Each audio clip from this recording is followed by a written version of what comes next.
Hello, I'm Tom Sullivan, and my guest today is Elizabeth Sachs. Very happy to be speaking to Elizabeth. She is an author and a librarian, and she is from Westchester, New York.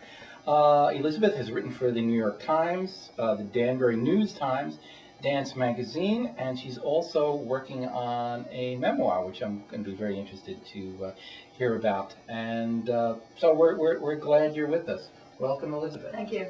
Thank you. Let me ask you about the book a little bit. What made you decide to write a memoir?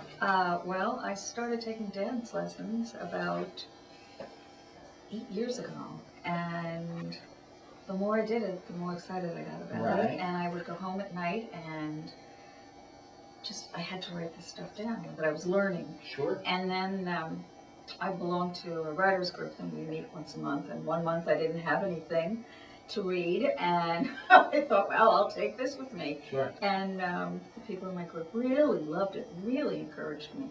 So then I started to be a little more serious about it. What kind of dancing do you do? It's ballroom, Latin, and I started out really wanting to learn to waltz, and the teacher that I work with is from Russia, and his strength is waltz and foxtrot. So it's been a very happy partnership. Okay, and you were working with the same teacher for 8 years now? Yeah, you say? yeah. That's a long time. Yeah.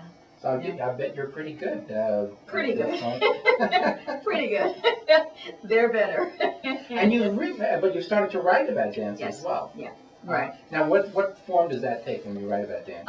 It's a memoir, Mm-hmm. and it will deal with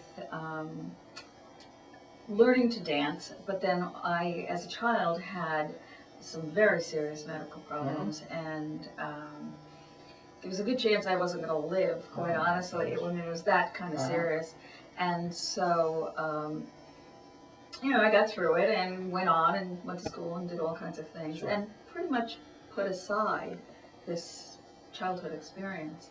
When I began to dance, I began to have sort of flashes of things. And so what it is, what the writing that I've done is a combination of dancing now and the fun of it and the excitement and competition, and then all of this stuff that came up through the dance from the past. So it's a memoir, about the past. How old were you when you became ill as a child? Oh, I started at 2.5 years. And it went on until I was about 8 or 9. And were you incapacitated? Was walking an issue? Walking was an issue. That's how my mother discovered that I was, as a toddler I was fine, and then one day I wasn't fine, and through a lot of testing, they discovered a huge tumor that had wrapped itself around my spine. And so, in and out of hospitals, all of that, but walking was always this very important thing to me as a child, and then I was immobilized for about 6 months. So I had to learn to walk again. Oh my God. Yeah, so, it was all very much embedded in the muscles, the cells.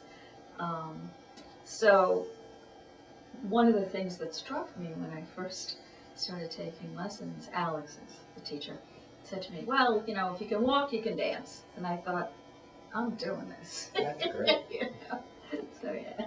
Did you so when you were about 9 years old, things improved? Oh, absolutely. Oh, yeah. Yeah, it was all over by the time I was 9.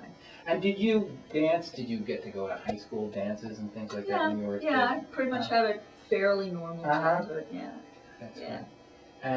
But the serious dancing actually happened much later. Oh, yeah, sure. Started, about 8 years now. I danced. I did all the dancing we did, you do in school. Sure. Parties and mixers and then that kind of thing. Weddings, proms.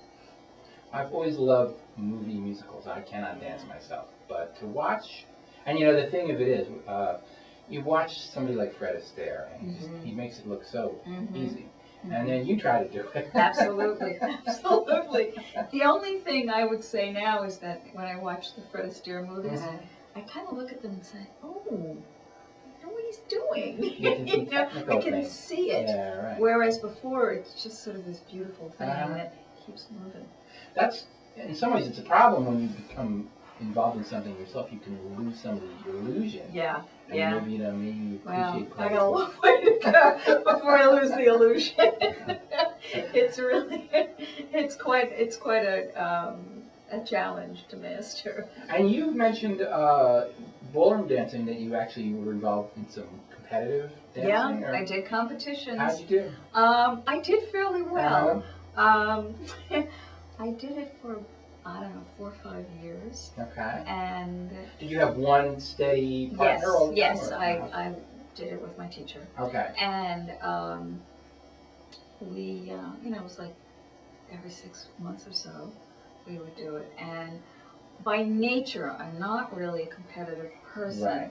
And I would be out on the floor with other women, men, teachers, postal workers, and they'd be out there like really competitive, like what you see on television now. Sure. And I thought, this isn't really me. I did very well, but there came a point where I thought, my heart's really not in this part of it. So what we've done is we have started choreographing routines together, and we've done 3 now. So you're actually directing dance yourself? Well, with him. Right. We figure it out. I usually pick out the music or bring in a CD with some music on it and make some suggestions, and then he'll pick out what he likes and figure it out. But it's a very creative process, and I love sharing that creativity with somebody, because when you write, pretty much I'm writing alone. Right. So this is movement. So it's very, very different. But we've done 3. We did a waltz to an Enya piece. We stole not really the routine. We took a piece from Chicago. Do you remember the Razzle Dazzle number? Sure. Give them the old Razzle Dazzle. Right. We did our own thing with that. And what was fun about that was my teacher was basically trained in ballroom and Latin, but he had never done Fosse. Oh. So we worked. Fosse is a trip. Right. So we learned Fosse moves, all this kind of stuff. And the pelvic thrust that Fosse is famous for. Yeah, right. We did all of that, and it was really, really fun, because then you really get a sense of what they're doing, on the stage or in the movies. It's interesting because choreography is such a personal type thing. Yeah. Absolutely. Really people put their own stamp on things. Right. He certainly did. Yeah. And then we did one other performance, which was the most recent one. Nellie Mackay, I don't know if she's fairly new, has been an underground singer, and she has a piece on one of her recent CDs called Wouldn't It Be Nice, and it's a sort of tongue-in-cheek song about getting married. Okay. And so we did this whole really silly, humorous thing, and I discovered that I loved doing humor in performance, and I didn't know that about myself. Sure. I didn't know. It's amazing what you find out of it. Absolutely, out on stage in front of 300 people, I think, yeah. Oh wow, this is really neat. I like these people laughing. That's great. So. Let me ask you about your childhood a little bit. Sure. Illness sort of was a big issue in your childhood. What were there? And you're of course a writer. Do you think that maybe that had something to do with your interest in writing? That there were periods when you were a little kid where you didn't get to go out and play as much? I think so. Not because I didn't go out. Well, I guess maybe that's a way to look at it. I was immobilized in a body cast for 6 months. And I did a lot of daydreaming. I think it's an offshoot of that. You become creative. You create your own fun, your own world. And I did a lot of reading. And I think most writers read. You have to. You can't be a writer unless you're a reader. Right. So I think it was those two things. More than anything else. Did you have a large family? Were you I do. siblings? I do. Absolutely. Well, I have a brother and a sister, Okay. and big Italian family on my mother's side, and a smaller German family on the other side, my father's side. So a lot of exposure to different cultures. Very much so. Yeah. Different foods. Did you always want to be a writer? Or were, yeah. Right from the beginning, I knew. It was clear to me at about 7 years old. That was what I wanted to do. It really, you know, you do have to drive. You have to really need to do it because it's not easy, you know. Well, you know what? I grew up with a father who did film editing for first for the newsreels back in the 50s, 40s, then for ABC, and a grandfather who worked for was part of the New York Philharmonic, first under Toscanini and then Bernstein. So I was around that kind of intense, not so much the hard work, but the pleasure of it. You know, I was exposed to a lot of it, the arts.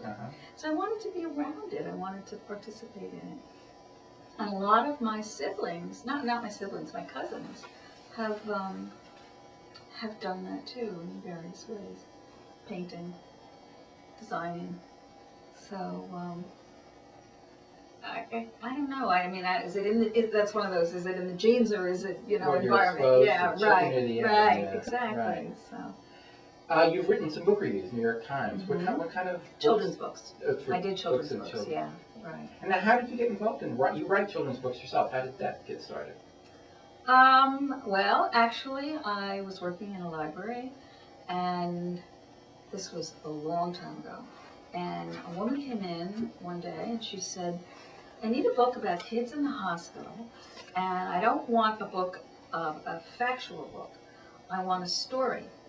And I thought, God, there's nothing. And that was the beginning. I just thought, I got a story, I can tell.